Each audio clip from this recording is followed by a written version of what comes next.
Ready? સૌ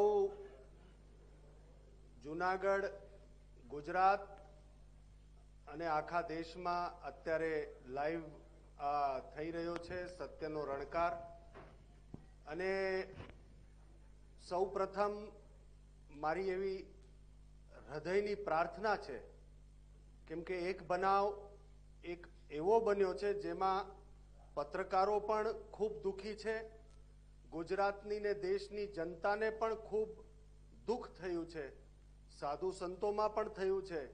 તો જે ઘટના બની ભરૂચના અંદર, એક નાનકડી બાળકી જેને જીવન સમજાઈ જાય એના પહેલા જીવન એનું લૂંટાઈ ગયું, અને લૂંટાઈ ગયું જીવનથી વિદાય પણ લેવી પડી, અને એના માટે ખરેખર